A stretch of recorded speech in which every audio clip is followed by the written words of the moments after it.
Chapitre 56.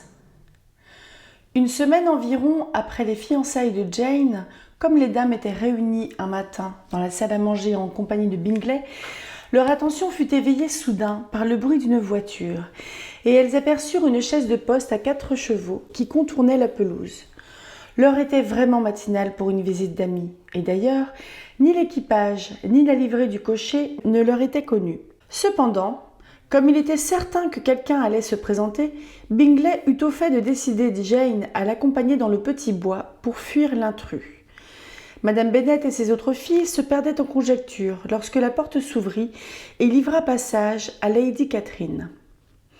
Elle entra dans la pièce avec un air encore moins gracieux que d'habitude, ne répondit à la révérence d'Élisabeth qu'en inclinant légèrement la tête et s'assit sans mot dire. Élisabeth l'avait nommée à sa mère après son entrée, bien que sa grâce n'eût pas demandé à être présentée. Madame Bennet, stupéfaite, mais flattée de voir chez elle une personne de si haute importance, déploya pour la recevoir toutes les ressources de sa politesse. Après un moment de silence, Lady Catherine dit assez sèchement à Élisabeth : « J'espère que vous allez bien, Miss Bennet. Cette dame est votre mère, je suppose ?» Élisabeth fit une brève réponse affirmative. « Et voilà sans doute une de vos sœurs. »« Oui, madame, » intervint madame Bennet, ravie de parler à une aussi grande dame. « C'est mon avant-dernière fille. La plus jeune s'est mariée dernièrement, et l'aînée est au jardin avec un jeune homme qui ne tardera pas, je crois, à faire partie de notre famille. »« Votre parc n'est pas bien grand, » reprit Lady Catherine, après une courte pause. « Ce n'est rien en comparaison de Rosings, assurément, my lady, mais je vous assure qu'il est beaucoup plus vaste que celui de Sir William Lucas. Cette pièce doit être bien incommode pour les soirs d'été. Elle est en plein couchant. » Madame Bennet assura que l'on ne s'y tenait jamais après dîner. Puis elle ajouta : « Puis-je prendre la liberté de demander à votre grâce si elle a laissé monsieur et madame Collins en bonne santé ? » ?»« Oui, ils vont très bien. Je les ai vus avant-hier au soir. » Élisabeth s'attendait maintenant à ce qu'elle lui remît une lettre de Charlotte, seule raison, semblait-il, qui pût expliquer cette visite. Mais ne voyant aucune lettre venir, elle se sentit de plus en plus intriguée. Madame Bennet pria sa grâce d'accepter quelques rafraîchissements, mais Lady Catherine déclara nettement, et sans beaucoup de forme, qu'elle n'avait besoin de rien. Puis, se levant, elle dit à Élisabeth : « Miss Bennet, il m'a semblé qu'il y avait un assez joli bois de l'autre côté de votre pelouse. J'y ferai volontiers un tour, si vous me faites la faveur de m'accompagner. »« Allez-y, ma chérie, » s'écria madame Bennet, « et montrez à sa grâce les plus jolies allées.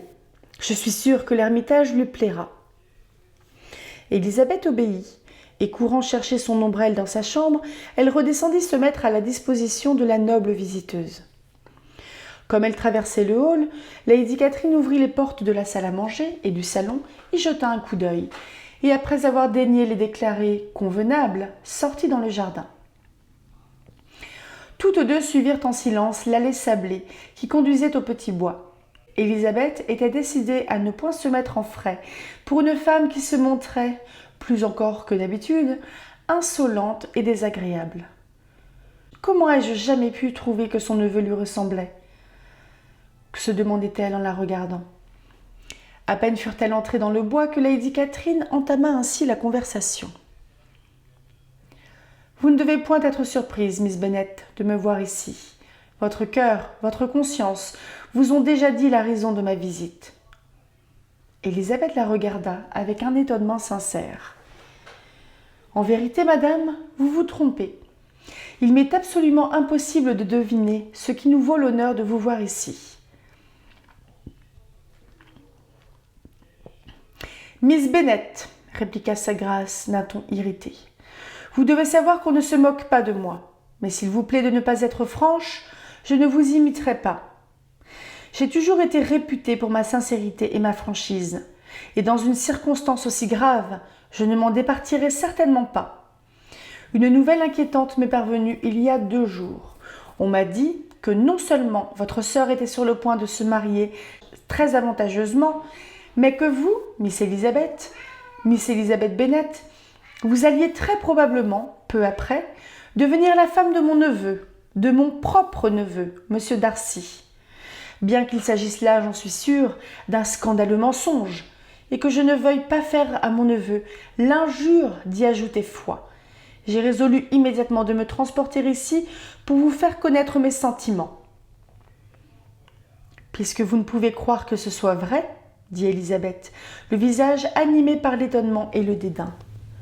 Je me demande pourquoi vous vous êtes imposé la fatigue d'un pareil voyage. Quelle peut être l'intention de votre grâce? C'est d'exiger qu'un démenti formel soit opposé tout de suite à de tels bruits. Votre visite à Longbourn, répliqua froidement Élisabeth, paraîtra plutôt les confirmer, si en effet ils existent réellement. S'ils existent, prétendriez-vous les ignorer? N'est-ce pas vous et les vôtres qui les avez adroitement mis en circulation? Ne savez-vous pas qu'ils se répandent partout? C'est la première nouvelle que j'en ai. Et pouvez-vous m'affirmer de même que ces bruits n'ont aucun fondement? Je ne prétends pas à la même franchise que votre grâce. Il peut lui arriver de poser des questions auxquelles je n'ai point envie de répondre. Cela ne peut se supporter. J'insiste, Miss Bennet, pour avoir une réponse. Mon neveu vous a-t-il demandé en mariage? Votre grâce a déclaré tout à l'heure que la chose était impossible. Assurément, tant qu'il gardera l'usage de sa raison. Mais vos charmes et votre habileté peuvent lui avoir fait oublier dans un instant de vertige ce qu'il doit à sa famille et à lui-même. Vous êtes capable de lui avoir fait perdre la tête.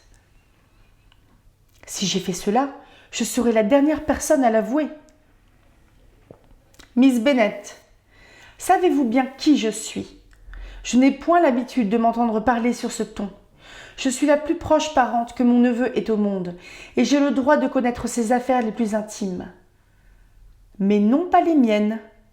Et ce n'est pas votre façon d'agir, madame, qui me décidera à en dire davantage. Comprenez-moi bien. Cette union, à laquelle vous avez la présomption d'aspirer, ne peut se réaliser. Non, jamais. Monsieur Darcy est fiancé à ma fille. Et maintenant, qu'avez-vous à dire? Que s'il en est ainsi, vous n'avez aucune raison de craindre qu'il me demande de l'épouser. Lady Catherine hésita une seconde, puis reprit. L'engagement qui les lie est d'une espèce particulière. Depuis leur tendre enfance, ils ont été destinés l'un à l'autre. Ce mariage était notre vœu le plus cher à sa mère et à moi. Nous projetions de les unir alors qu'ils étaient encore au berceau. Et maintenant que ce rêve pourrait s'accomplir, il y serait mis obstacle par une jeune fille de naissance obscure, sans fortune et complètement étrangère à notre famille.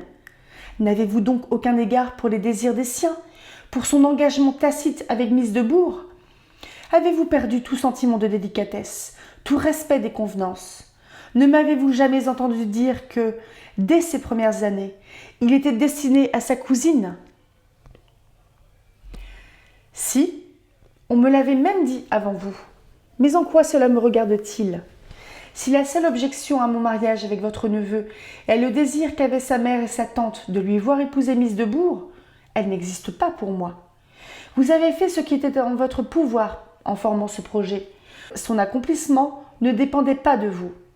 Si M. Darcy ne se sent lié à sa cousine, ni par l'honneur, ni par l'inclination, pourquoi ne pourrait-il faire un autre choix? Et si c'est moi qui suis l'objet de ce choix, pourquoi refuserais-je? Parce que l'honneur, les convenances, la prudence et votre intérêt même vous l'interdisent. Oui, Miss Bennet, votre intérêt. Car n'allez pas vous imaginer que vous serez accueillie par sa famille ou ses amis. Si vous agissez volontairement contre leur désir à tous, vous serez blâmé, dédaigné et méprisé par tous les gens de sa connaissance. Cette alliance sera considérée comme un déshonneur, et votre nom ne sera jamais même prononcé parmi nous. Voilà en effet de terribles perspectives, répliqua Élisabeth. Mais la femme qui épousera M. Darcy trouvera dans ce mariage de telles compensations que tout compte fait, elle n'aura rien à regretter. Fille volontaire et obstinée, vous me faites honte. Est-ce donc ainsi que vous reconnaissez les bontés que j'ai eues pour vous au printemps dernier? N'avez-vous point de ce fait quelque obligation envers moi? Voyons, asseyons-nous. Il faut que vous compreniez, Miss Bennet, que je suis venue ici absolument déterminée à voir ma volonté s'accomplir. Rien ne peut m'en détourner. Je n'ai pas coutume de céder aux caprices d'autrui. Tout ceci rend la situation de votre grâce plus digne de compassion, mais ne peut avoir aucun effet sur moi. Ne m'interrompez pas, je vous prie. Ma fille et mon neveu sont faits l'un pour l'autre.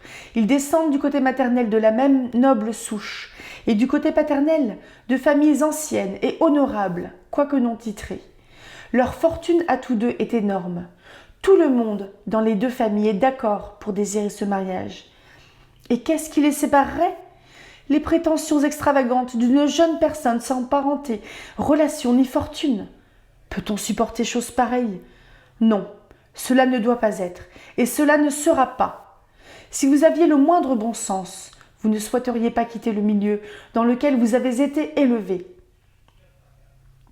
Je ne considère pas que je le quitterai en épousant votre neveu. Monsieur Darcy est un gentleman. Je suis la fille d'un gentleman. Sur ce point, nous sommes égaux. Parfaitement. Vous êtes la fille d'un gentleman. Mais votre mère, qui est-elle? Et vos oncles et vos tantes? Ne croyez pas que j'ignore leur situation sociale. Quelle que soit ma famille, si votre neveu n'y trouve rien à redire, vous n'avez pas à vous occuper d'elle. Répondez-moi une fois pour toutes. Lui êtes-vous fiancée?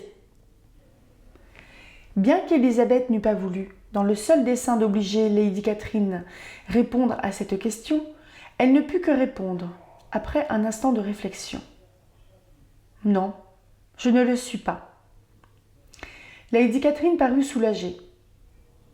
Alors, faites-moi la promesse de ne jamais l'être.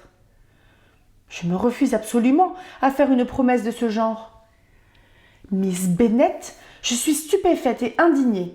Je pensais vous trouver plus raisonnable. Mais n'allez pas vous imaginer que je céderai. Je ne partirai pas d'ici avant d'avoir obtenu la promesse que je désire. Et moi, je ne la donnerai certainement jamais. Ce n'est pas par intimidation que l'on parviendra à me faire faire une chose aussi déraisonnable. Votre grâce désire marier sa fille avec M. Darcy? La promesse que vous exigez rendra-t-elle plus probable leur mariage? En supposant que M. Darcy m'aime, mon refus le poussera-t-il à reporter sa tendresse sur sa cousine? Permettez-moi de vous dire, Lady Catherine, que les arguments par lesquels vous appuyez une démarche si extraordinaire sont aussi vains que la démarche est mal avisée. Vous me connaissez bien mal si vous pensez qu'ils peuvent m'influencer le moins du monde. Jusqu'à quel point M. Darcy peut approuver votre ingérence dans ses affaires, je ne saurais le dire. Mais vous n'avez certainement pas le droit de vous occuper des miennes. C'est pourquoi je demande à ne pas être importunée davantage sur ce sujet. Pas si vite, je vous prie, je n'ai pas fini. À toutes les raisons que j'ai déjà données, j'en ajouterai une autre. Je n'ignore rien de la honteuse aventure de votre plus jeune sœur. Je sais que son mariage avec le jeune homme n'a été qu'un replâtrage qui s'est fait aux frais de votre père et de votre oncle. Et une fille pareille deviendrait la sœur de mon neveu? Il aurait comme beau-frère le fils du régisseur de feu son père. À quoi pensez-vous, grand Dieu? Les ombres des anciens maîtres de Pemberley doivent-elles être à ce point déshonorées? Après cela, vous n'avez certainement rien à ajouter, répliqua Élisabeth amèrement. Il n'est pas une seule insulte que vous m'ayez épargnée. Je vous prie de bien vouloir me laisser retourner chez moi. Tout en parlant, elle se leva. Lady Catherine se leva aussi, et elles se dirigèrent vers la maison. Sa grâce était un grand coup. C'est bien. Vous refusez de m'obliger. Vous refusez d'obéir à la voix du devoir, de l'honneur, de la reconnaissance. Vous avez juré de perdre mon neveu dans l'estime de tous ses amis et de faire de lui la risée du monde. Je sais maintenant ce qu'il me reste à faire. Ne croyez pas, Miss Bennet, que votre ambition puisse triompher. Je suis venue pour essayer de m'entendre avec vous. J'espérais vous trouver plus raisonnable. Mais ne vous trompez pas. Ce que je veux, je saurai l'obtenir. Lady Catherine continua son discours jusqu'à la portière de sa voiture. Alors, Se retournant vivement, elle ajouta « Je ne prends pas congé de vous, Miss Bennet. Je ne vous charge d'aucun compliment pour votre mère. Vous ne méritez pas cette faveur. Je suis outrée. » Élisabeth ne répondit pas et rentra tranquillement dans la maison. Elle entendit la voiture s'éloigner tandis qu'elle montait l'escalier. Sa mère l'attendait, impatiente, à la porte du petit salon et demanda pourquoi Lady Catherine n'était pas revenue pour se reposer. « Elle n'a pas voulu, » répondit la jeune fille. Elle était pressée de repartir. Oh, quelle personne distinguée! Et comme c'est aimable à elle de venir nous faire visite, car je suppose que c'est uniquement pour nous apporter des nouvelles des Collins qu'elle est venue. Elle est sans doute en voyage, et passant par Meryton, elle aura eu l'idée de s'arrêter pour nous voir. Je suppose qu'elle n'avait rien de particulier à vous dire, Lizzie. Élisabeth fut forcée de répondre par un léger mensonge, car il était vraiment impossible de faire connaître le véritable sujet de leur conversation. Chapitre 57. Ce ne fut pas sans peine qu'Élisabeth parvint à surmonter le trouble où l'avait plongée cette visite extraordinaire, et son esprit en demeura obsédé durant de longues heures. Lady Catherine avait donc pris, selon toute apparence, la peine de venir de Rosings à seule fin de rompre l'accord qu'elle supposait arrêté entre son neveu et Élisabeth. Il n'y avait là rien qui pût étonner de sa part. Mais d'où cette nouvelle lui était-elle venue? C'est ce qu'Élisabeth n'arrivait pas à s'expliquer. Enfin, l'idée lui vint que le fait qu'elle était la sœur de Jane et Darcy l'ami intime de Bingley avait pu suffire à faire naître cette supposition, un projet de mariage ne manquant jamais d'en suggérer un autre à l'imagination du public. Leurs voisins de Lucas Lodge, car c'était certainement par eux et les Collins que le bruit avait atteint Lady Catherine, avaient seulement prédit comme un fait assuré et prochain ce qu'elle-même entrevoyait comme possible dans un avenir plus ou moins éloigné. Le souvenir des déclarations de Lady Catherine n'était pas sans lui causer quelque malaise, car il fallait s'attendre, après ce qu'elle avait dit de sa résolution d'empêcher le mariage, à ce qu'elle exerçât une pression sur son neveu. Comment celui-ci prendrait-il le tableau qu'elle lui ferait des fâcheuses conséquences d'une alliance avec la famille Bennet?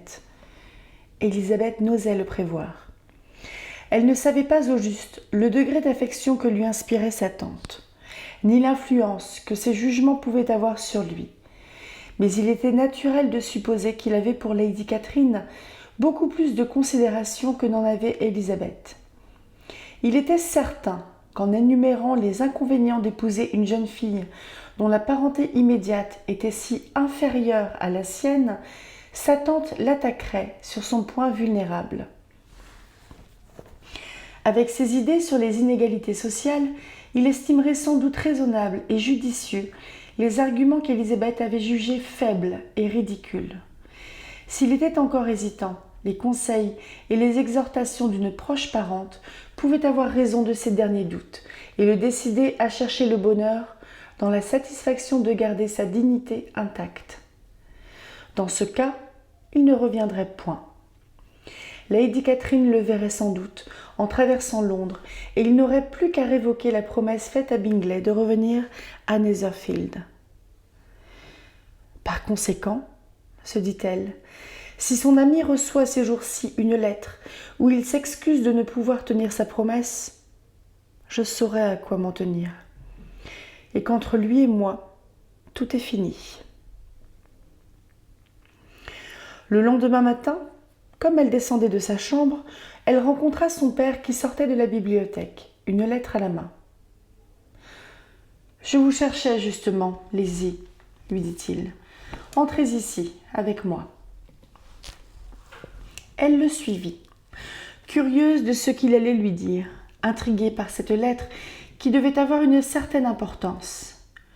L'idée la frappa brusquement qu'elle venait peut-être de Lady Catherine, ce qui lui fit entrevoir, non sans effroi, toute une série d'explications où il lui faudrait s'engager.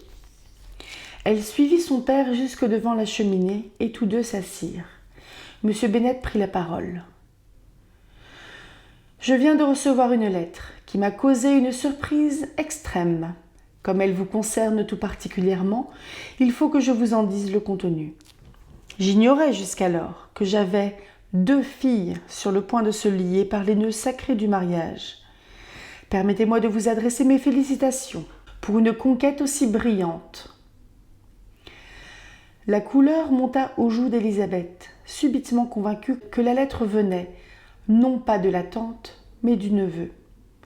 À la fois satisfaite qu'il en vint à se déclarer et mécontente que la lettre ne lui fût pas adressée, elle entendit son père poursuivre.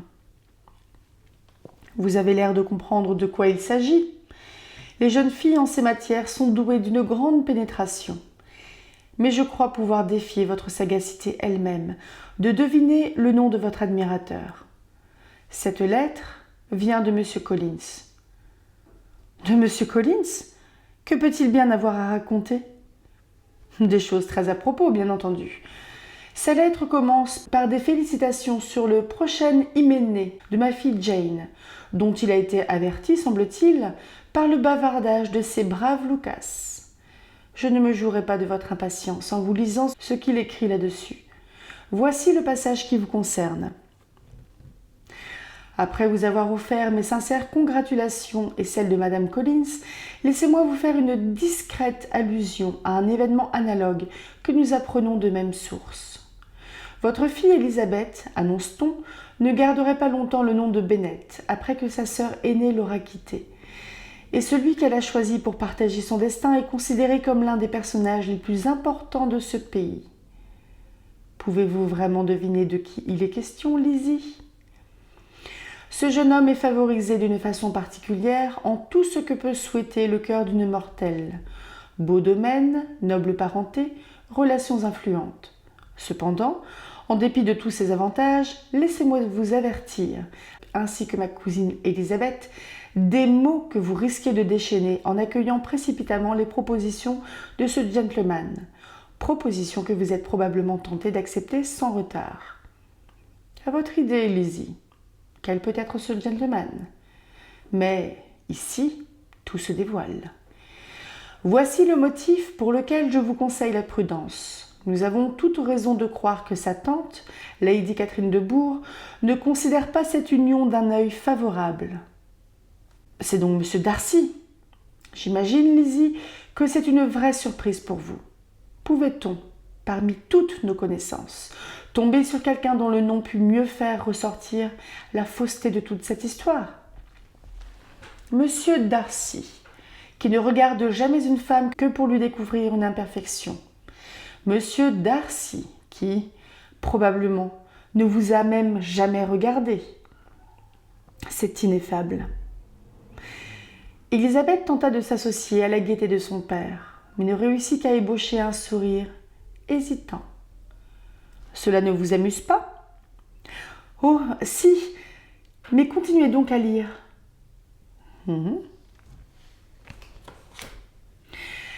Hier soir, lorsque j'ai entretenu sa grâce de la possibilité de ce mariage, avec sa bienveillance coutumière, elle m'a confié ses sentiments. Par suite de certaines raisons de famille qu'elle fait valoir contre ma cousine, il me paraît évident qu'elle ne donnerait jamais son consentement à ce qu'elle appelle une mésalliance inacceptable. Je crois de mon devoir d'avertir avec toute la diligence possible ma cousine et son noble admirateur, afin qu'il sache à quoi il s'expose, et ne précipite pas une union qui ne serait pas dûment approuvée. M. Collins ajoute encore « Je me réjouis véritablement de ce que la triste histoire de ma cousine Lydia ait été si bien étouffée. Une seule chose me peine, c'est que l'on sache dans le public qu'ils ont vécu ensemble 15 jours avant la bénédiction nuptiale. Je ne puis me dérober au devoir de ma charge et m'abstenir d'exprimer mon étonnement que vous ayez reçu le jeune couple chez vous, aussitôt après le mariage. C'est un encouragement au vice, et si j'étais le recteur de Longbourn, je m'y serais opposé de tout mon pouvoir. Assurément, vous devez leur pardonner, en chrétien, mais non les admettre en votre présence, ni supporter que l'on prononce leur nom devant vous. Voilà quelle est sa conception du pardon chrétien. La fin de la lettre roule sur l'intéressante situation de sa chère Charlotte et leur espérance de voir bientôt chez eux un jeune plant d'olivier, Mais Lizzie, cela n'a pas l'air de vous amuser. Vous n'allez pas faire la délicate, je pense, et vous montrer affecté par un racontard stupide. Pourquoi sommes-nous sur Terre, sinon pour fournir quelques distractions à nos voisins, et en retour nous égayer à leurs dépens? Oh, s'écria Elisabeth, je trouve cela très drôle, mais tellement étrange. Et justement, c'est ce qui en fait le piquant. Si ces braves gens avaient choisi un autre personnage, il n'y aurait eu là rien de divertissant. Mais l'extrême froideur de M. Darcy et votre aversion pour lui témoignent à quel point cette fable est délicieusement absurde. Bien que j'aie horreur d'écrire, je ne voudrais pour rien au monde mettre un terme à ma correspondance avec M. Collins. Bien mieux, quand je lis une de ses lettres, je ne puis m'empêcher de le placer au-dessus de Wickham, quoique j'apprécie fort l'impudence et l'hypocrisie de mon gendre. Et dites-moi, Lizzie, qu'a raconté là-dessus Lady Catherine? Était-elle venue pour refuser son consentement? Pour toute réponse, Elisabeth se mit à rire. La question avait été posée le plus légèrement du monde et M. Bennet n'insista pas. Elisabeth était plus malheureuse que jamais d'avoir à dissimuler ses sentiments. Elle se forçait à rire alors qu'elle aurait plutôt eu envie de pleurer. Son père l'avait cruellement mortifiée parce qu'il avait dit de l'indifférence de M. Darcy. Elle s'étonnait d'un tel manque de clairvoyance et en arrivait à craindre que là où son père n'avait rien vu, elle-même n'eût vu plus que la réalité. Chapitre 58. Au lieu de recevoir de son ami une lettre d'excuse, ainsi qu'Elisabeth s'y attendait à demi, M. Bingley put amener M. Darcy en personne à Longbourn, peu de jours après la visite de Lady Catherine.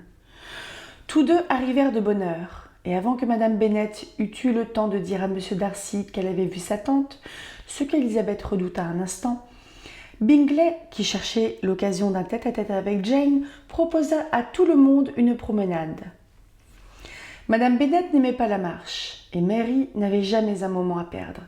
Mais les autres acceptèrent et ensemble se mirent en route. Bingley et Jane, toutefois, se laissèrent bientôt distancer et restèrent à marcher doucement en arrière.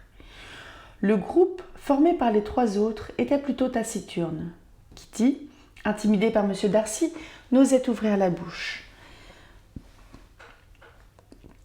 Elisabeth se préparait secrètement à brûler ses vaisseaux, et peut-être Darcy en faisait-il autant de son côté. Il s'était dirigé vers Lucas Lodge, où Kitty avait l'intention de faire visite à Maria. Elisabeth, ne voyant pas la nécessité de l'accompagner, la laissa entrer seule et poursuivit délibérément sa route avec M. Darcy. C'était maintenant le moment, ou jamais, d'exécuter sa résolution. Profitant du courage qu'elle se sentait en cet instant, elle commença, sans plus attendre. « Je suis très égoïste, monsieur Darcy. Pour me soulager d'un poids, je vais donner libre cours à mes sentiments au risque de heurter les vôtres. Mais je ne puis rester plus longtemps sans vous remercier de la bonté vraiment extraordinaire dont vous avez fait preuve pour ma pauvre sœur. Croyez bien que si le reste de ma famille en était instruit, je n'aurais pas ma seule reconnaissance à vous exprimer. Je regrette infiniment, répliqua Darcy, avec un accent plein de surprise et d'émotion, qu'on vous ait informé de choses qui, mal interprétées, ont pu vous causer quelque malaise. J'aurais cru qu'on pouvait se fier davantage à la discrétion de Madame Gardiner. Ne blâmez pas ma tante. L'étourderie de Lydia seule m'a révélé que vous aviez été mêlée à cette affaire. Et bien entendu, je n'ai pas eu de repos tant que je n'en ai pas connu tous les détails. Laissez-moi vous remercier, 1000 et 1000 fois, au nom de toute ma famille, de la généreuse pitié qui vous a poussé à prendre tant de peine et à supporter tant de mortifications pour arriver à découvrir ma sœur. Si vous tenez à me remercier, répliqua Darcy, remerciez-moi pour vous seul. Que le désir de vous rendre la tranquillité est ajouté aux autres motifs que j'avais d'agir ainsi. Je n'essaierai pas de le nier, mais votre famille ne me doit rien. Avec tout le respect que j'ai pour elle, je crois avoir songé uniquement à vous. » L'embarras d'Élisabeth était tel qu'elle ne put prononcer une parole. Après une courte pause, son compagnon poursuivit. « Vous êtes trop généreuse pour vous jouer de mes sentiments. Si les vôtres sont les mêmes qu'au printemps dernier, dites-le-moi tout de suite. Les miens n'ont pas varié, non plus que le rêve que j'avais formé alors. Mais un mot de vous suffira pour m'imposer silence à jamais. » Désireuse de mettre un terme à son anxiété, Élisabeth retrouva enfin assez d'empire sur elle-même pour lui répondre, et sans tarder, bien qu'en phrases entrecoupées. Elle lui fit entendre que depuis l'époque à laquelle il faisait allusion, ses sentiments avaient subi un changement assez profond pour qu'elle pût accueillir maintenant avec joie le nouvel aveu des siens. Cette réponse causa à Darcy un bonheur tel que sans doute il n'en avait point encore éprouvé un semblable. Et il l'exprima dans des termes où l'on sentait toute l'ardeur et la tendresse d'un cœur passionnément épris. Si Élisabeth avait osé lever les yeux, elle aurait vu combien l'expression de joie profonde qui illuminait sa physionomie embellissait son visage. Mais si son trouble l'empêchait de regarder, elle pouvait l'entendre. Et tout ce qu'il disait, montrant à quel point elle lui était chère, lui faisait sentir davantage, de minute en minute, le prix de son affection. Ils marchaient au hasard, sans but, absorbés par ce qu'ils avaient à se confier, et le reste du monde n'existait plus pour eux. Élisabeth apprit bientôt que l'heureuse entente qui venait de s'établir entre eux était due aux efforts de Lady Catherine pour les séparer. En traversant Londres au retour, elle était allée trouver son neveu et lui avait conté son voyage à Longbourn sans lui en taire le motif. Elle avait rapporté en substance sa conversation avec Élisabeth, appuyant avec emphase sur toutes les paroles qui, à son sens, prouvaient la perversité ou l'impudence de la jeune fille, persuadée qu'avec un tel récit, elle obtiendrait de son neveu la promesse qu'Élisabeth avait refusé de lui faire. Mais, malheureusement pour sa grâce, l'effet produit avait été exactement le contraire de celui qu'elle attendait. « Elle m'a donné, dit-il, des raisons d'espérer que je n'avais pas encore. Je connaissais assez votre caractère pour être sûre que si vous aviez été décidé à me refuser d'une façon absolue et irrévocable, vous l'auriez dit à Lady Catherine, franchement et sans détour. » Élisabeth rougit et répondit en riant. « Vous ne connaissez que trop, en effet, ma franchise. Si j'ai pu vous faire en face tant de reproches abominables, je n'aurais eu aucun scrupule à les redire devant n'importe quel membre de votre famille. Et qu'avez-vous donc dit qui ne fût mérité ?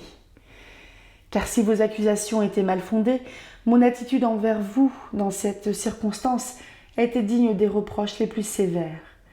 Elle était impardonnable et je ne puis y songer sans honte. Ne nous disputons pas pour savoir qui de nous fut ce soir-là le plus à blâmer. D'aucun des deux la conduite, en toute impartialité, ne peut être jugée irréprochable.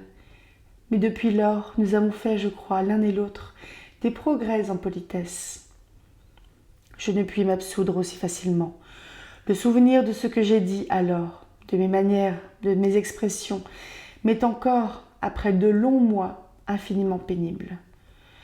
Il y a un de vos reproches que je n'oublierai jamais. Si votre conduite avait été celle d'un gentleman, m'avez-vous dit. Vous ne pouvez savoir. Vous pouvez à peine imaginer combien ces paroles m'ont torturée, bien qu'il m'ait fallu quelque temps, je l'avoue, pour arriver à en reconnaître la justesse. J'étais certes bien éloignée de penser qu'elle produirait sur vous une si forte impression. Je le crois aisément. Vous me jugiez alors incapable de tout bon sentiment. Oui, ne protestez pas. Je ne pourrai jamais oublier l'expression de votre visage lorsque vous m'avez déclaré que, faite sous n'importe quelle forme, ma demande n'aurait jamais pu vous donner la moindre tentation de l'agréer. Oh, ne répétez pas tout ce que j'ai dit. Ces souvenirs n'ont rien d'agréable, et voilà longtemps, je vous assure, qu'ils me remplissent de confusion. » Darcy rappela sa lettre. « Vous a-t-elle donné meilleure opinion de moi ? Avez-vous, en la lisant, fait crédit à ce qu'elle contenait ?» Élisabeth expliqua les impressions qu'elle avait ressenties, et comment, l'une après l'autre, toutes ses préventions étaient tombées. « En écrivant cette lettre, reprit Darcy, je m'imaginais être calme et froid, mais je me rends compte maintenant que je l'ai écrite le cœur, plein d'une affreuse amertume. » Peut-être commençait-elle dans l'amertume, mais elle se terminait par un adieu plein de charité. Allons, ne pensez plus à cette lettre. Les sentiments de celui qui l'a écrite, comme de celle qui l'a reçue, ont si profondément changé depuis lors que tous les souvenirs désagréables qui s'y rapportent doivent être oubliés. Mettez-vous à l'école de ma philosophie et ne retenez du passé que ce qui peut vous donner quelque plaisir. Je n'appelle pas cela de la philosophie. Les souvenirs que vous évoquez sont si exempts de reproches que la satisfaction qu'ils font naître ne peut prendre le nom de philosophie. Mais il n'en va pas de même pour moi. Et des souvenirs pénibles s'imposent à mon esprit qui ne doivent pas être repoussés. J'ai vécu jusqu'ici en égoïste. Enfant, on m'a enseigné à faire le bien, mais on ne m'a pas appris à corriger mon caractère. J'étais malheureusement fils unique, même durant de longues années unique enfant. Et j'ai été gâté par mes parents qui, bien que pleins de bonté, mon père en particulier était la bienveillance même, ont laissé croître et même encourager la tendance que j'avais à me montrer personnelle et hautain, à enfermer mes sympathies dans le cadre familial et à faire fi du reste du monde. Tel ai-je été depuis mon enfance, jusqu'à l'âge de 28 ans. Telle serais-je encore si je ne vous avais pas rencontrée, aimable et charmante Élisabeth. Que ne vous dois-je pas ? Vous m'avez donné une leçon, dure sans doute, mais précieuse. Par vous, j'ai été justement humiliée. Je venais à vous, n'éprouvant aucun doute au sujet de l'accueil qui m'attendait. Vous m'avez montré combien mes prétentions étaient insuffisantes pour plaire à une femme qui avait le droit d'être difficile. Comme vous avez dû me détester après ce soir-là. Vous détester ? J'ai été en colère, peut-être, pour commencer. Mais ma colère a pris bientôt une meilleure direction. J'ose à peine vous demander ce que vous avez pensé de moi lorsque nous nous sommes rencontrés à Pemberley. Ma présence en ce lieu ne vous a-t-elle pas paru déplacée ? Non, en vérité, je n'ai ressenti que de la surprise. Votre surprise n'a sûrement pas été plus grande que la mienne en me voyant traitée par vous avec tant d'égards. Ma conscience me disait que je ne méritais pas d'être l'objet d'une politesse exagérée. Et j'avoue que je ne comptais pas recevoir plus qu'il ne m'était dû. Mon but, répliqua Darcy, était de vous montrer, par toute la courtoisie dont j'étais capable, que je n'avais pas l'âme assez basse pour vous garder rancune du passé. J'espérais obtenir votre pardon et adoucir la mauvaise opinion que vous aviez de moi, en vous faisant voir que vos reproches avaient été pris en considération. À quel moment d'autres souhaits se sont-ils mêlés à cet espoir ? Je puis à peine le dire. Mais je crois bien que ce fut moins d'1 heure après vous avoir revu. Il lui dit alors combien Georgiana avait été charmée de faire sa connaissance et sa déception en voyant leur relation si brusquement interrompue. Ici, leurs pensées se portant naturellement sur la cause de cette interruption, Élisabeth apprit bientôt que c'était à l'hôtel même de Lambton que Darcy avait pris la décision de quitter le Derbyshire à sa suite et de se mettre à la recherche de Lydia. Son air grave et préoccupé venait uniquement du débat intérieur d'où était sortie cette détermination. Après avoir fait ainsi plusieurs milles sans y songer, un coup d'œil jeté à leur montre leur fit voir qu'il était grand temps de rentrer. Et Bingley ? Et Jane ? Qu'étaient-ils devenus ? Cette question tourna sur eux la conversation. Darcy était enchanté de leur fiançailles. son amie lui en avait donné la première nouvelle. « Je voudrais savoir si elle vous a surpris, dit Elisabeth. »« Du tout. Lorsque j'étais partie, je savais que ce dénouement était proche. »« C'est-à-dire que vous aviez donné votre autorisation, je m'en doutais. »« Je m'en doutais. » Et, bien qu'il protestât contre le terme, Elisabeth découvrit que c'était à peu près ainsi que les choses s'étaient passées. « Le soir qui a précédé mon départ pour Londres, dit-il, j'ai fait à Bingley une confession à laquelle j'aurais dû me décider depuis longtemps. Je lui ai dit tout ce qui était arrivé pour rendre ma première intervention dans ses affaires absurde et déplacée. Sa surprise a été grande. Il n'avait jamais eu le moindre soupçon.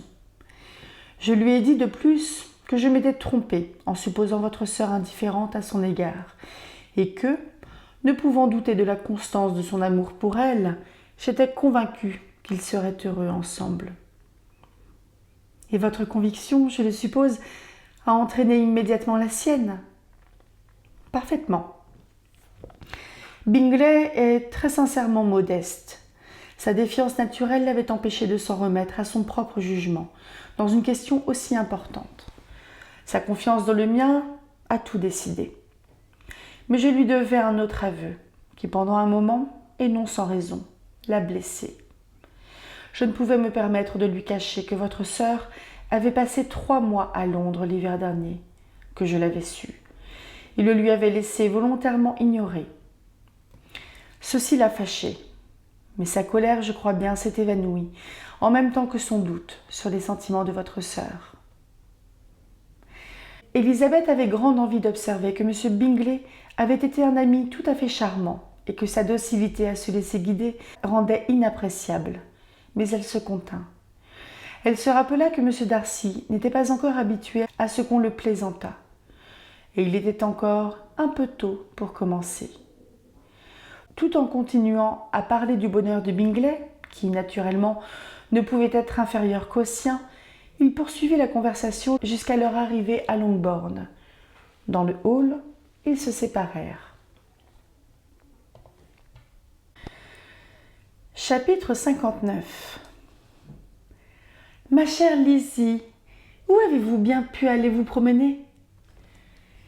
Telle fut la question que Jane fit à Elisabeth à son retour et que répétèrent les autres membres de la famille au moment où l'on se mettait à table. Elle répondit qu'ils avaient marché au hasard des routes jusqu'à ne plus savoir exactement où ils se trouvaient, et elle rougit en faisant cette réponse. Mais ni par là, ni par autre chose, elle n'excita aucun soupçon. La soirée se passa paisiblement, sans incident notable. Les fiancés déclarés causaient et riaient. Ceux qui l'étaient secrètement restaient silencieux. Darcy n'était pas d'un caractère à laisser son bonheur se révéler par des dehors joyeux, et Elisabeth, émue et perplexe, se demandait ce que diraient les siens lorsqu'ils sauraient tout, Jane étant la seule qui n'eût pas d'antipathie pour M. Darcy. Le soir, elle s'ouvrit à sa sœur. Bien que la défiance ne fût pas dans ses habitudes, Jane reçut la nouvelle avec une parfaite incrédulité. « Vous plaisantez, Lizzie ? C'est inimaginable. Vous, fiancée à M. Darcy ? Non, non, je ne puis vous croire. Je sais que c'est impossible. Je n'ai pas de chance pour commencer. Moi qui mettais toute ma confiance en vous, je suis sûre à présent que personne ne me croira, si vous vous y refusez vous-même. Pourtant, je parle très sérieusement. Je ne dis que la vérité. Il m'aime toujours, et nous nous sommes fiancés tout à l'heure. » Jane la regarda d'un air de doute. « Oh, Lizzie, ce n'est pas possible. Je sais combien il vous déplaît. » »« Vous n'en savez rien du tout. Oubliez tout ce que vous croyez savoir. Peut-être fut-il un temps où je ne l'aimais pas comme aujourd'hui, mais je vous dispense d'avoir une mémoire trop fidèle. Dorénavant, je ne veux plus m'en souvenir moi-même. »« Mon Dieu, est-ce possible ?» s'écria Jane. « Pourtant, il faut bien que je vous croie. Lizzie chérie, je veux vous féliciter, mais êtes-vous certaine, excusez ma question, êtes-vous bien certaine que vous puissiez être heureuse avec lui ? Il n'y a aucun doute à cet égard. Nous avons déjà décidé que nous serions le couple le plus heureux du monde. Mais êtes-vous contente, Jane? Serez-vous heureuse de l'avoir pour frère? Très heureuse. Monsieur Bingley et moi ne pouvions souhaiter mieux. Nous en parlions quelquefois, mais en considérant la chose comme impossible. En toute sincérité, l'aimez-vous assez? Oh, Lizzie, tout plutôt qu'un mariage sans amour. Êtes-vous bien sûre de vos sentiments? Tellement sûre que j'ai peur de vous entendre dire qu'ils sont exagérés. Pourquoi donc? Parce que je l'aime plus que monsieur Bingley. N'allez pas vous fâcher? Ma chère petite sœur, ne plaisantez pas. Je parle fort sérieusement. Dites-moi vite tout ce que je dois savoir. Depuis quand l'aimez-vous? Tout cela est venu si insensiblement qu'il me serait difficile de vous répondre. Mais cependant, je pourrais peut-être dire depuis que j'ai visité son beau domaine de Pemberley. Une nouvelle invitation à parler sérieusement produisit son effet, et Élisabeth eut vite rassuré sa sœur sur la réalité de son attachement pour M. Darcy. Miss Bennet déclara alors qu'elle n'avait plus rien à désirer. « Désormais, je suis pleinement heureuse, » affirma-t-elle, « car votre part de bonheur sera aussi belle que la mienne. J'ai toujours estimé M. Darcy. N'y eût-il eu en lui que son amour pour vous, cela m'aurait suffi. Maintenant qu'il sera l'ami de mon mari et le mari de ma sœur, il aura le 3e rang dans mes affections. Mais Lizzie, comme vous avez été dissimulée avec moi, j'ignore presque tout ce qui s'est passé à Pemberley et à Lambton, et le peu que j'en sais m'a été raconté par d'autres que vous. » Élisabeth lui expliqua les motifs de son silence. L'incertitude où elle était au sujet de ses propres sentiments lui avait fait éviter jusqu'alors de nommer M. Darcy. Mais maintenant, il fallait que Jane sût la part qu'il avait prise au mariage de Lydia. Tout fut éclairci, et la moitié de la nuit se passa en conversation.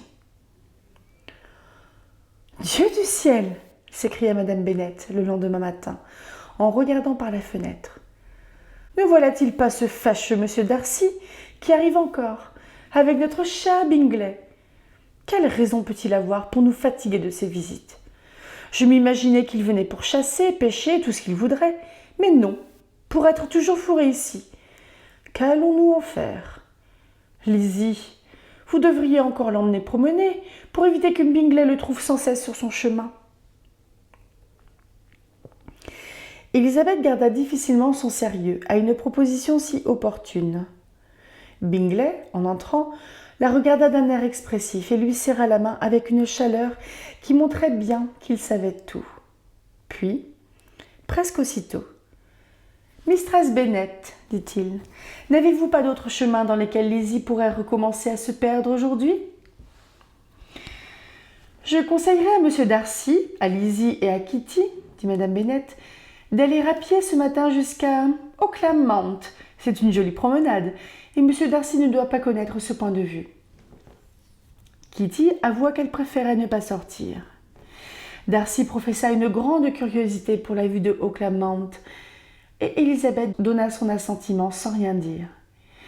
Comme elle allait se préparer, madame Bennet la suivit pour lui dire « Je regrette, Lizzie, de vous imposer cet ennuyeux personnage. Mais vous ferez bien cela pour Jane. Inutile du reste de vous fatiguer à tenir conversation tout le long du chemin. Un mot de temps à autre suffira. » Pendant cette promenade, ils décidèrent qu'il fallait, le soir même, demander le consentement de M. Bennet. Élisabeth se réserva la démarche auprès de sa mère.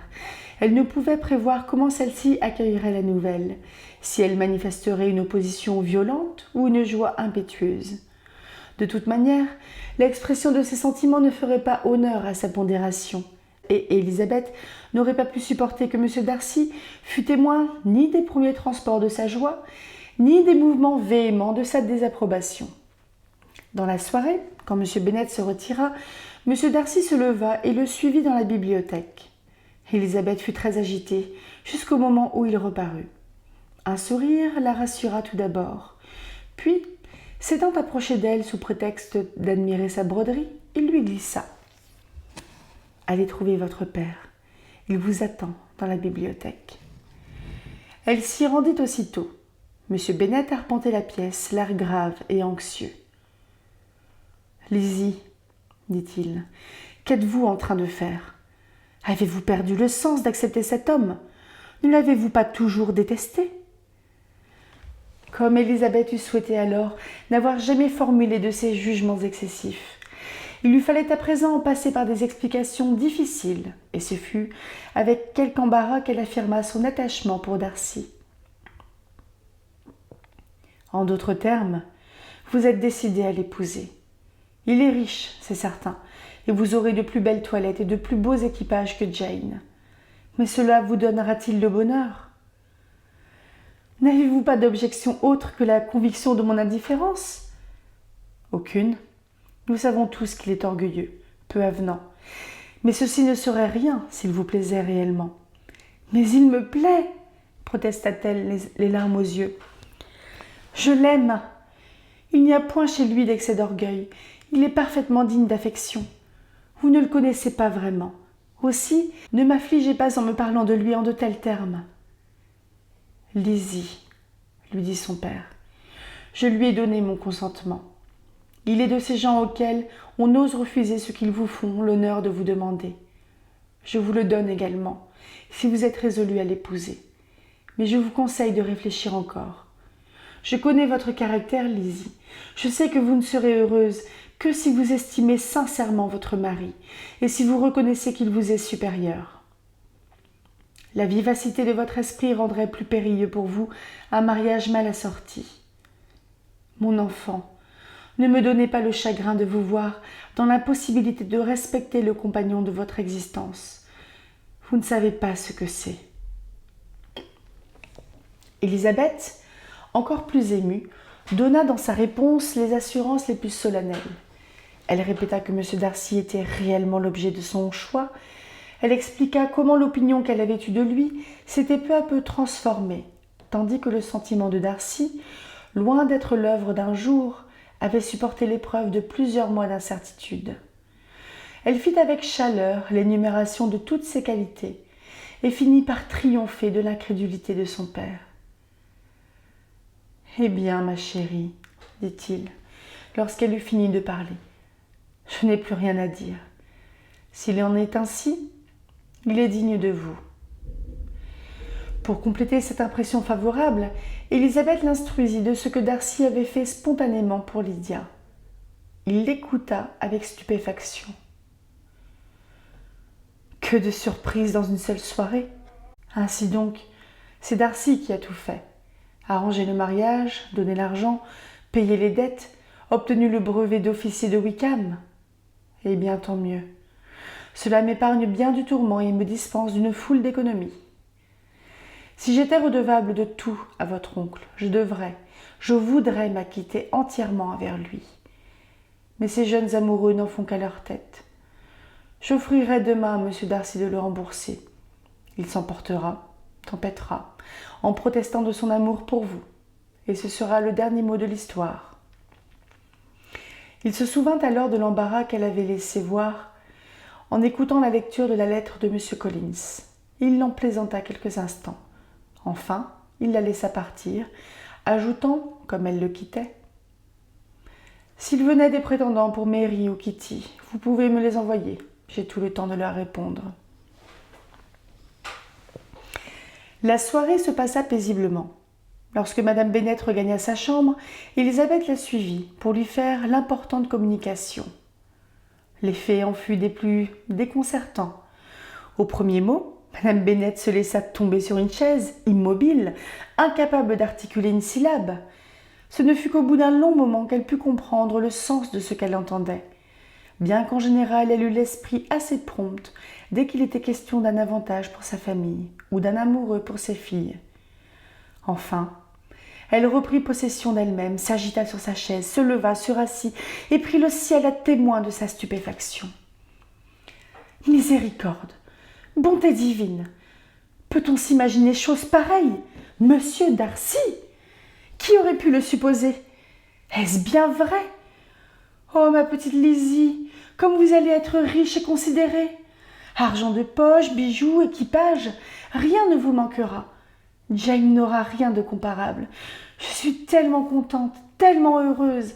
Un homme si charmant, si beau, si grand. Oh, ma chère Lizzie, je n'ai qu'un regret, c'est d'avoir eu pour lui jusqu'à ce jour tant d'antipathie. J'espère qu'il ne s'en sera pas aperçu. Lizzie chérie, une maison à Londres, tout ce qui fait le charme de la vie, 3 filles mariées, 10 000 livres de rente, oh mon Dieu, mais que vais-je devenir? C'est à en perdre la tête. Il n'en fallait pas plus pour faire voir que son approbation ne faisait pas de doute. Heureuse d'avoir été le témoin de ces effusions, Élisabeth se retira bientôt.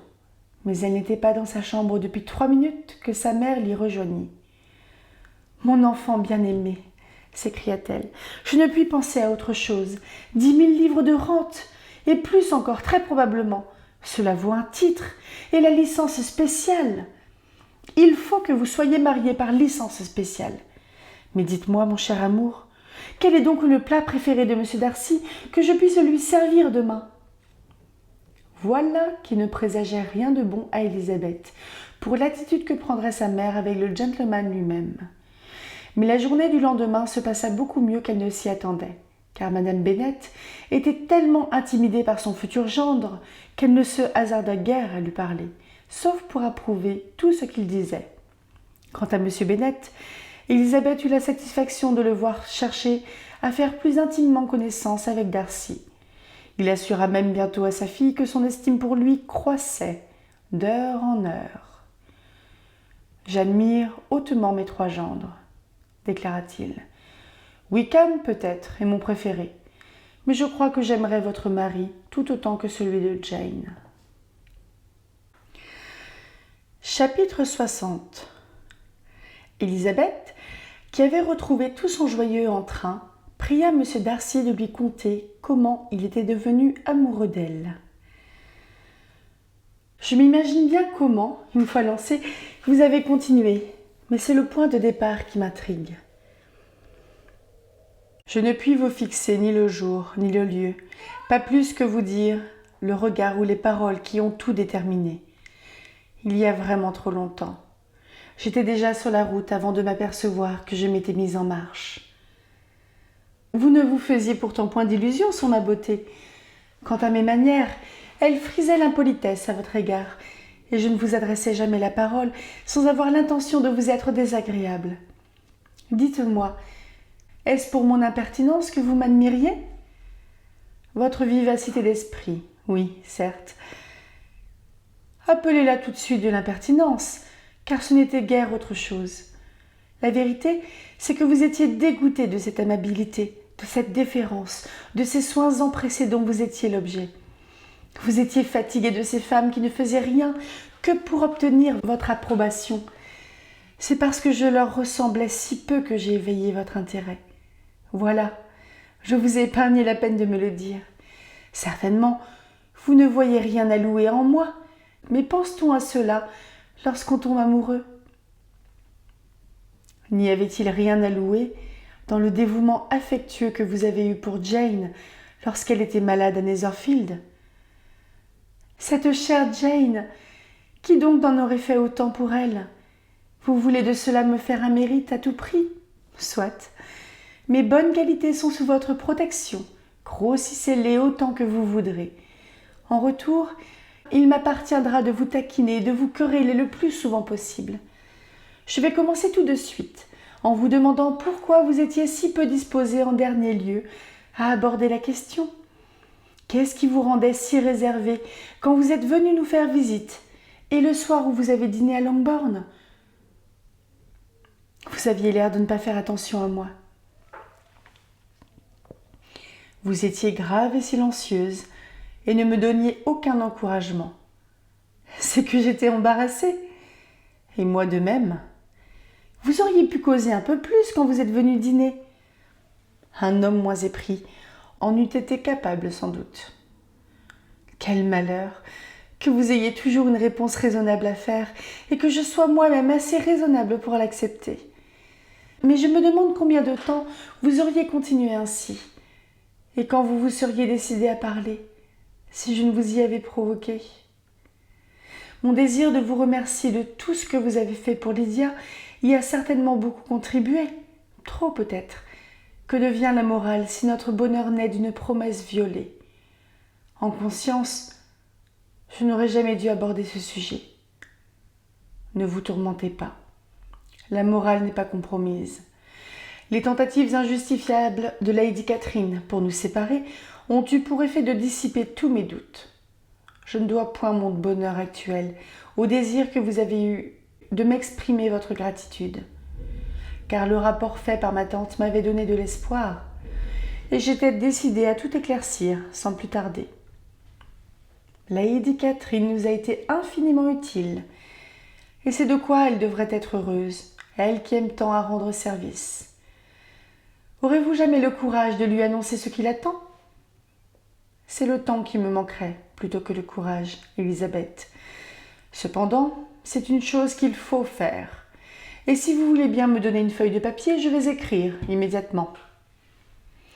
Si je n'avais moi-même une lettre à écrire, je pourrais m'asseoir près de vous et admirer la régularité de votre écriture, comme une autre jeune demoiselle le fit un soir. Mais moi aussi, j'ai une tante que je ne dois pas négliger plus longtemps. La longue lettre de Madame Gardiner n'avait pas encore reçu de réponse. Elisabeth se sentant peu disposée à rectifier les exagérations de sa tante sur son intimité avec Darcy. Mais, à présent qu'elle avait à faire part d'une nouvelle qu'elle savait devoir être accueillie avec satisfaction, elle avait honte d'avoir déjà retardé de 3 jours la joie de son oncle et de sa tante, et elle écrivit sur le champ. J'aurais déjà dû vous remercier, ma chère tante, de votre bonne lettre, pleine de longs et satisfaisants détails. À vous parler franchement, j'étais de trop méchante humeur pour vous écrire. Vos suppositions, alors, dépassaient la réalité. Mais maintenant, supposez tout ce que vous voudrez. Lâchez la bride à votre imagination. Et, à moins de vous figurer que je suis déjà mariée, vous ne pouvez vous tromper de beaucoup. Vite, écrivez-moi. Et dites de lui beaucoup plus de bien que vous n'avez fait dans votre dernière lettre. Je vous remercie 1000 et 1000 fois de ne pas m'avoir emmené visiter la région des lacs. Que j'étais donc sotte de le souhaiter. Votre idée de poney est charmante. Tous les jours, nous ferons le tour du parc. Je suis la créature la plus heureuse du monde. Beaucoup, sans doute, ont dit la même chose avant moi, mais jamais aussi justement. Je suis plus heureuse que Jane elle-même, car elle sourit. Et moi, je ris. Monsieur Darcy vous envoie toute l'affection qu'il peut distraire de la part qui me revient. Il faut que vous veniez tous passer Noël à Pemberley. Affectueusement. La lettre de Monsieur Darcy à Lady Catherine était d'un autre style, et bien différente de l'une et de l'autre fut celle que Monsieur Bennet adressait à Monsieur Collins en réponse à sa dernière épître. Cher monsieur, je vais vous obliger encore une fois à m'envoyer des félicitations. Elisabeth sera bientôt la femme de Monsieur Darcy. Consolez de votre mieux Lady Catherine, mais à votre place, je prendrai le parti du neveu. Des deux, c'est le plus riche. Tout à vous, Bennet. Les félicitations adressées par Miss Bingley à son frère furent aussi chaleureuses que peu sincères. Elle écrivit même à Jane pour lui exprimer sa joie et lui renouveler l'assurance de sa très vive affection. Jane ne s'y laissa pas tromper, mais cependant, elle ne put s'empêcher de répondre à Miss Bingley beaucoup plus amicalement que celle-ci ne le méritait. Miss Darcy eut autant de plaisir à répondre à son frère qu'il en avait eu à lui annoncer la grande nouvelle. Et c'est à peine si 4 pages suffirent à exprimer son ravissement et tout le désir qu'elle avait de plaire à sa future belle-sœur. Avant qu'on n'eût rien pu recevoir des Collins, les habitants de Longbourn apprirent l'arrivée de ceux-ci chez les Lucas. La raison de ce déplacement fut bientôt connue. Lady Catherine était entrée dans une telle colère au reçu de la lettre de son neveu que Charlotte, qui se réjouissait sincèrement du mariage d'Élisabeth, avait préféré s'éloigner et donner à la tempête le temps de se calmer. La présence de son amie fut une vraie joie pour Élisabeth, mais elle trouvait parfois cette joie chèrement achetée lorsqu'elle voyait M. Darcy victime de l'empressement obséquieux de M. Collins. Darcy supporta cette épreuve avec un calme admirable. Il put même écouter, avec la plus parfaite sérénité, Sir William Lucas le féliciter d'avoir conquis le plus beau joyau de la contrée, et lui exprimer l'espoir qu'ils se retrouveraient tous fréquemment à la cour. S'il lui arriva de hausser les épaules, ce ne fut qu'après le départ de Sir William. La vulgarité de Madame Phillips mit sans doute sa patience à plus rude épreuve, et quoique Madame Phillips se sentît en sa présence trop intimidée pour parler avec la familiarité que la bonhomie de Bingley encourageait, elle ne pouvait pas ouvrir la bouche sans être commune. Et tout le respect qu'elle éprouvait pour Darcy ne parvenait pas à lui donner même un semblant de distinction. Élisabeth fit ce qu'elle put pour épargner à son fiancé de trop fréquentes rencontres avec les uns et les autres. Et si tout cela diminuait parfois un peu la joie de cette période de fiançailles, elle n'en avait que plus de bonheur à penser au temps où ils quitteraient enfin cette société si peu de leur goût, pour aller jouir du confort et de l'élégance de Pemberley, dans l'intimité de leur vie familiale.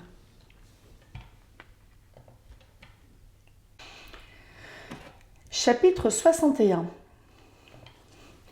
Heureux entre tous, pour les sentiments maternels de Madame Bennet, fut le jour où elle se sépara de ses deux plus charmantes filles. Avec quelle satisfaction orgueilleuse elle put dans la suite visiter Madame Bingley et parler de Madame Darcy, s'imagine aisément. Je voudrais pouvoir affirmer pour le bonheur des siens que cette réalisation inespérée de ses vœux les plus chers la transforma en une femme aimable, discrète et judicieuse pour le reste de son existence. Mais il n'est pas sûr que son mari aurait apprécié cette forme si nouvelle pour lui du bonheur conjugal, et peut-être valait-il mieux qu'elle gardât sa sottise et ses troubles nerveux. M. Bennet eut beaucoup de peine à s'accoutumer au départ de sa seconde fille, et l'ardent désir qu'il avait de la revoir parvint à l'arracher fréquemment à ses habitudes. Il prenait grand plaisir à aller à Pemberley, spécialement lorsqu'on ne l'y attendait pas. Jane et son mari ne restèrent qu'un an à Netherfield. Le voisinage trop proche de Madame Bennet et des commérages de Meryton vinrent à bout même du caractère conciliant de Bingley et du cœur affectueux de la jeune femme. Le vœu de Miss Bingley et de Madame Hurst fut alors accompli. Leur frère acheta une propriété toute proche du Derbyshire et Jane et Élisabeth, outre tant d'autres satisfactions, eurent celle de se trouver seulement à 30 milles l'une de l'autre. Kitty, pour son plus grand avantage, passa désormais la majeure partie de son temps auprès de ses sœurs aînées. Et si, en si bonne société, elle fit de rapides progrès, et soustraite à l'influence de Lydia, devint moins ombrageuse, moins frivole et plus cultivée. Ses sœurs veillèrent à ce qu'elle fréquentât Madame Wickham le moins possible. Et bien que celle-ci l'engageât souvent à venir la voir, en lui promettant force bals et prétendants, M. Bennet ne permit jamais à Kitty de se rendre à ses invitations. Mary fut donc la seule des 5 demoiselles Bennet qui demeura au foyer. Mais elle dut négliger ses chères études à cause de l'impossibilité où était sa mère de rester en tête-à-tête avec elle-même. Mary se trouva donc forcée de se mêler un peu plus au monde, comme cela ne l'empêchait pas de philosopher à tort et à travers, et que le voisinage de ses jolies sœurs ne l'obligeait plus à des comparaisons mortifiantes pour elle-même. Son père la soupçonna d'accepter sans regret cette nouvelle existence. Le mariage de Jane et d'Elizabeth n'amena aucun changement chez les Wickham. Le mari de Lydia supporta avec philosophie la pensée qu'Élisabeth devait maintenant connaître toute l'ingratitude de sa conduite et la fausseté de son caractère qu'elle avait ignoré jusque-là. Mais il garda malgré tout le secret espoir que Darcy pourrait être amené à l'aider dans sa carrière. C'était tout au moins ce que laissait entendre la lettre que Lydia envoya à sa sœur à l'occasion de ses fiançailles. « Ma chère Lizzie, je vous souhaite beaucoup de bonheur. Si vous aimez M. Darcy moitié autant que j'aime mon cher Wickham, vous serez très heureuse. C'est une grande satisfaction que de vous voir devenir si riche. Et quand vous n'aurez rien de mieux à faire, j'espère que vous penserez à nous. Je suis sûre que mon mari apprécierait beaucoup une charge à la cour. Et vous savez que nos moyens ne nous permettent guère de vivre sans un petit appoint. N'importe quelle situation de 300 ou 400 livres serait la bienvenue. Mais je vous en prie, ne vous croyez pas obligé d'en parler à M. Darcy si cela vous ennuie. À vous, bien affectueusement. Comme il se trouvait justement que cela ennuyait beaucoup Élisabeth, elle s'efforça, en répondant à Lydia, de mettre un terme définitif à toute sollicitation de ce genre. Mais par la suite, elle ne laissa pas d'envoyer à sa jeune sœur les petites sommes qu'elle pouvait prélever sur ses dépenses personnelles. Elle avait toujours été persuadée que les modestes ressources du ménage Wickham seraient insuffisantes entre les mains de deux êtres aussi prodigues et aussi insouciants de l'avenir. À chacun de leurs changements de garnison, elle ou Jane se voyaient mises à contribution pour payer leurs créanciers.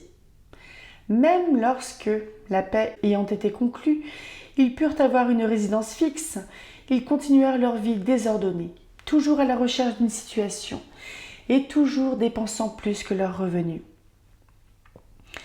L'affection de Wickham pour sa femme se mua bientôt en indifférence.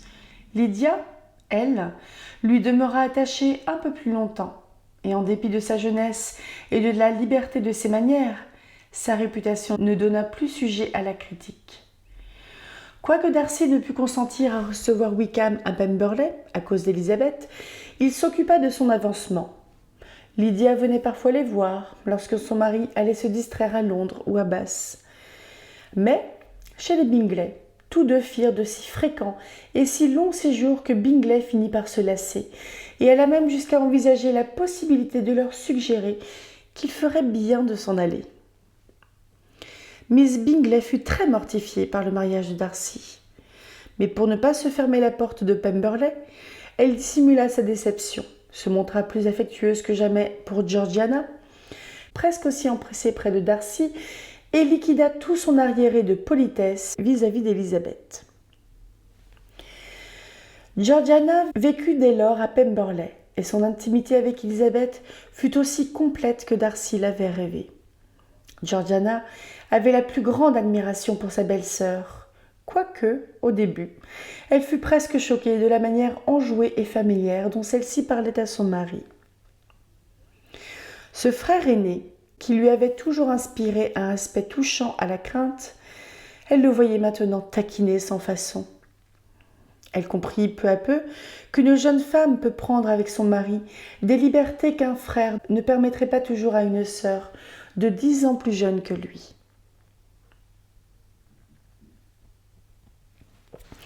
Lady Catherine fut indignée du mariage de son neveu. Comme elle donna libre cours à sa franchise dans sa réponse à la lettre qui le lui annonçait, elle s'exprima en termes si blessants, spécialement à l'égard d'Élisabeth, que tout rapport cessa pour un temps entre Rosings et Pemberley. Mais, à la longue, sous l'influence d'Élisabeth, Darcy consentit à oublier son déplaisir et à chercher un rapprochement. Après quelques résistances de la part de Lady Catherine, le ressentiment de celle-ci finit par céder.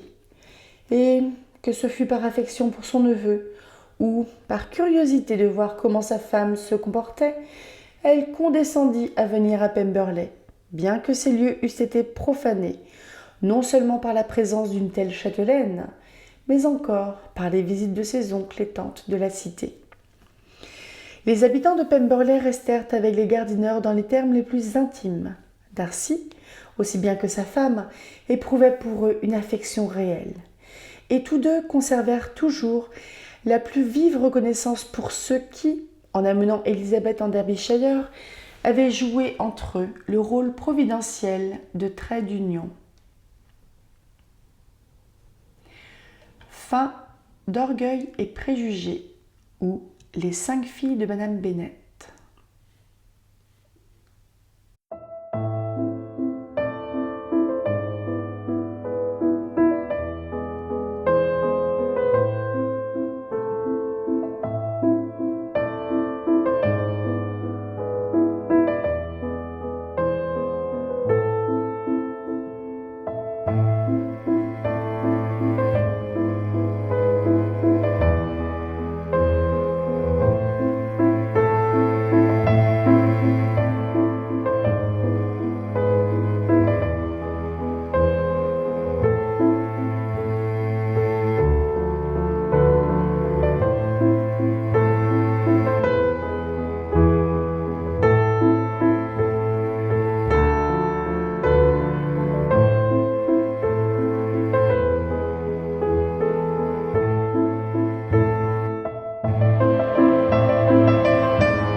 Bonjour et bienvenue dans le tout dernier vlog lecture sur Orgueil et Préjugés ou les 5 filles de Monsieur Bennett, de Madame Bennett. Les 5 filles de Madame Bennett de Jane Austen, qui est donc le deuxième livre qu'elle a publié de son vivant, parce qu'il me semble que il y a au moins Persuasion et Sanditon qui sont posthumes. Alors, si vous vous souvenez, bon, je parle de manière générale. Si vous vous souvenez, en fait, nous avons lu déjà l'année dernière Raison et sensibilité ou Raison et sentiment, donc qui est son premier livre, premier roman entier publié. On vient de lire Orgueil et Préjugés, qui est son roman le plus connu, celui qui a connu aussi le plus d'adaptations au cinéma ou en mini-série télé également. Par la suite, le troisième, en fait, c'est Mansfield Park. Le quatrième, c'est Emma. Le cinquième, c'est Catherine Morland ou l'abbaye de Northanger Abbey. Le sixième, c'est Persuasion. Il y a un septième roman qui est inachevé, qui s'appelle Sanditon, qui a pourtant été adapté aussi en une série de 2 saisons, qui a été annulée. Et il y a un autre livre qui s'appelle Lady Susan, qui est un roman épistolaire, qui est court, et des œuvres, je ne les ai pas sous la main là, mais Juvenilia, je vais les chercher. Donc il me semble qu'avant Lady Susan, Juvenilia, qui sont des nouvelles, il me semble qu'il y a 3 nouvelles. Et d'ailleurs, des nouvelles épistolaires. Je vais vous dire. Juvenilia, c'est Amour et Amitié, les 3 sœurs et Jack et Alice. Cette édition-là est traduite par Laura Bourgeois.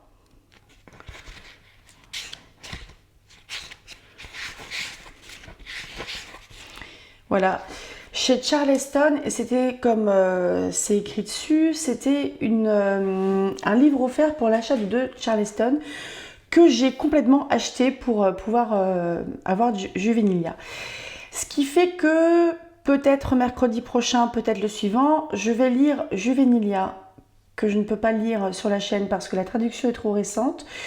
Il me semble que c'est la même chose aussi pour Lady Susan. Et comme Sanditon, c'est un livre qui est inachevé, je ne sais pas à quel point il est inachevé. Je sais pas trop au niveau de traduction, mais ces 3 bouquins, je vais les lire et un mercredi qui arrive, je vous en parlerai. Parce que j'ai toujours pour but de lire, sans doute une fois par an ou une fois tous les 6-8 mois, un Jane Austen. Parce que moi, quand j'ai lu pour la première fois Orgueil et Préjugés, j'ai vraiment été transportée. J'ai quand même l'impression que mon cœur préfère plus Raison et sensibilité à Orgueil et Préjugés, pour le moment. Donc, on a lu les chapitres 56 à 61. J'ai fait exprès à la précédente vidéo de m'arrêter avant l'intervention de Lady Catherine. Vous avez vu la violence de cette bonne femme, sans déconner. Moi, elle me rappelle très fort Lady Ferrars, la maman de Edward Ferrars, dans Raison et sensibilité. Je pense que c'est une famille qui est encore plus puissante, plus riche que les Ferrars dans Raison et sensibilité. Elle est insultante, cette bonne femme. Et elle reste sur le côté, nous sommes de grands nobles, on reste entre grands nobles. Et en plus, Darcy, c'est prévu depuis toujours que, avec la maman de Darcy, je crois que c'est qui était sa sœur, hein, qu'il épouse ma fille. Et là, on a une fille qui est relativement transparente et je suis même pas sûre qu'elle ait une ligne de dialogue dans le livre. J'ai un vieux doute. Et parce que moi j'ai le souvenir en fait que dans le bouquin Miss de Bourg, pardon, elle vivait plus par son espèce de gouvernante là qui s'occupait d'elle et qui était à ses petits soins parce qu'elle est d'une santé fragile que par elle-même. Et l'idée en fait que je m'en étais faite, c'est que cette pauvre gamine, enfin moi elle a l'âge Darcy, mais d'ailleurs au niveau de l'adaptation de 2005 avec Keira Knightley, je trouve qu'elle est très très bien jouée. parce qu'on a vraiment quelqu'un de tout petit, chétif, habillé de couleur sombre, un peu comme sa maman. Et moi, ma petite théorie en fait sur cette femme-là, sur cette jeune fille-là, c'est qu'elle est complètement écrasée par la présence et la personnalité de sa mère. Et si un jour, peut-être, non mais je sais pas, je dis ça comme ça, si un jour en fait j'écrivais une suite, ce que c'est possible, c'est dans le domaine public, je pense que cette femme-là, cette jeune fille-là, elle a tout le potentiel de s'épanouir quand sa maman ne sera plus là. Enfin, le très peu qu'on en a en fait d'éléments sur Lady Catherine de Bourgh et sa fille, j'ai vraiment le sentiment que la pauvre gamine en fait elle a aucune place, elle a aucune personnalité parce qu'elle a aucune place pour exprimer sa personnalité. Bah, ça m'étonne pas du tout en fait que Darcy, qui je pense sous des aspects très pompeux et compagnie, Darcy il vient d'une famille qui est aimante, son père au moins. Bon, j'ai le souvenir, mais je me plante peut-être, j'ai l'impression que Georgiana il est issu d'un deuxième mariage, je suis pas sûre. Hein. Enfin, ça fait que 10 ans de différence, ça peut tout à fait être la même femme, mais Georgiana, je pense que Darcy il a un côté très protecteur envers elle, envers sa petite sœur. Mais ouais, enfin, je suis en train d'essayer de créer un peu de l'histoire sur des tout petits éléments qu'on puisse avoir comme ça. Et j'ai l'impression que du côté du père de Darcy, on avait quelqu'un de peut-être un peu plus chaleureux que lui ne l'est, ou qui montrait plus de chaleur que lui n'en montrait. Sauf que Darcy, je pense qu'il y a les mauvaises expériences, au fait que n'a pas forcément vécu son père, comme la trahison de Wickham, quoi. Wickham, c'est un gros con et il a un petit peu roulé tout le monde dans la farine. Sauf qu'à un moment, Darcy, il a fait stop, quoi. Et il avait parfaitement raison. C'est une plaie, ce mec. Mais j'ai l'impression que peut-être que Darcy serait un autre homme si Wickham n'était pas passé par là. Et peut-être qu'il aurait... Moi, je le vois un peu comme un chat échaudé, en fait. Bon, là, encore, on est sur des tout petits éléments où j'essaye de trouver du sens à tout ça. Mais moi, je l'aime bien, hein, Darcy. Et je pense qu'il n'y a pas que le côté un peu pompeux, hautain et compagnie. Je pense qu'il y a quelqu'un qui a été un peu blessé. Il y a aussi potentiellement quelqu'un qui n'est pas super à l'aise non plus dans les relations, comme Bingley peut l'avoir. Bingley, je le vois presque comme un Darcy avant qu'il ne soit blessé. Sauf que Darcy, il n'était pas aussi expansif que Bingley. Bref, on a un « tout est bien qui finit bien ». J'aime beaucoup la lettre que M. Bennet a adressée à M. Collins. Toute la déférence que vous avez pour Lady Catherine de Bourgh, vous pouvez aller faire pareil avec Darcy, son neveu, parce qu'il est plus riche et puis maintenant il fait partie de ma famille. Toc. Il me fait rire, le M. Bennet. Bon, je continue quand même à dire que je pense que ce ne soit pas non plus le père de l'année. Après, je pense que personne n'est un parent parfait, c'est clair et net. La perfection, ça n'existe pas. Ça peut être un idéal tendre vers l'idéal, mais c'est un idéal inatteignable. Mais ça risque de lui faire un coup à M. Bennet que sa fille préférée soit mariée et au final, elle est pas tant que ça à côté, quoi. Mais il a l'air de squatter pas mal. Et je comprends aussi que Lydia ait été mise de côté parce qu'elle reste frivole, naïve, un peu fatigante, un peu abusée aussi quand même, genre tiens, maintenant que t'es mariée avec Darcy, il pourrait peut-être trouver un boulot supplémentaire à mon mari parce que on n'est pas très riche. Et puis les deux frangines qui filent quand même un coup de main financier discrètement à leur petite sœur. Je Je trouve ça assez chou. Parce qu'il y a tout un mélange en fait entre leurs devoirs familiaux et leur affection. Parce que je pense que l'affection, elle en a pris un coup par rapport à Lydia. Et je pense que Jane et Elizabeth, elles sont gentilles quand même. Et mais j'aime bien, moi j'y crois en fait à ces deux couples-là. Au moins, oui, Jane et Bingley, sûr. Et Elizabeth et Darcy, sûr aussi. Parce que là où Jane et Bingley, je trouve que c'était une relation très naturelle qui s'est mise en place, très saine. Pour Elizabeth et pour Darcy, je pense qu'on est sur quelque chose de beaucoup plus passionnel et qui a été assez étouffé au début. Parce que Darcy s'est rendu compte que sa famille fout quand même un peu la honte, quoi. Qu'elle est d'une naissance inférieure, etc. Et quelque part, là encore, oui, il n'y aurait pas eu Wickham, peut-être qu'il n'y aurait pas eu d'Elizabeth et de Darcy. On ne sait pas. On ne sait pas. Qu'est-ce qu'il y a eu encore ? En fait, je croyais qu'on savait qui allait se marier, qui allait épouser Mary et Kitty, mais je me demande si j'avais pas chopé ces infos-là sur des forums de fandom. Ce qui veut dire que là, c'est des fans qui ont eux-mêmes imaginé la suite. Parce qu'au final, il reste vraiment deux jeunes filles qui ne sont pas mariées. Mary qui est en âge de l'être, Kitty qui est un peu limite aussi, mais bon, Lydia est déjà mariée. Hein.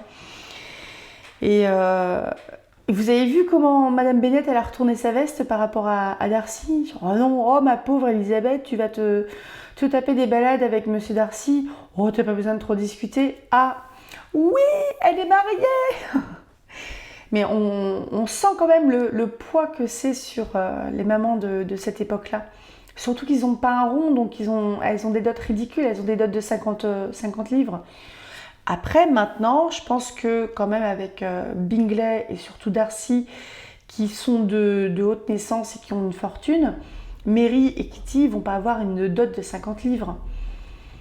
Et je pense que c'est des choses qui se faisaient, une espèce de solidarité familiale comme ça, même entre pièces rapportées. Moi, ça me paraît assez logique. Je pense que je vais m'arrêter là. Donc comme je vous l'ai déjà dit, la lecture suivante, donc le dimanche prochain, on va attaquer le fantôme de l'opéra. J'ai encore oublié le nom de l'auteur. Je vous le mettrai dans une bubule. La prochaine lecture sera le fantôme de l'opéra. Je pense qu'il n'y aura toujours rien pour lundi pour Passe ton bac, parce que j'ai pas avancé, là j'ai pas eu le temps. Je vais essayer de mettre un coup de collier pour préparer des trucs comme ça pour mercredi prochain, parce que je vais partir je vais partir en fait en famille là quelques jours. Je m'arrête ici. Je vous souhaite un très bon dimanche. N'hésitez pas à me dire si ce livre vous a plu. Si vous avez déjà lu Raison et sensibilité ou même d'autres livres de Jane Austen, ou si vous avez lu par exemple qui se passe à la même époque, tout ce qui est Jane Eyre et Léo de Hurlevent des Sœurs Brontë, n'hésitez pas à me dire quelle est votre préférence, bien que ce soit du coup des livres qui sont quand même fondamentalement différents, parce qu'on est beaucoup plus dans le drama chez les Sœurs Brontë. Et on est sur des personnages qui sont quand même moins sains aussi. Donc voilà.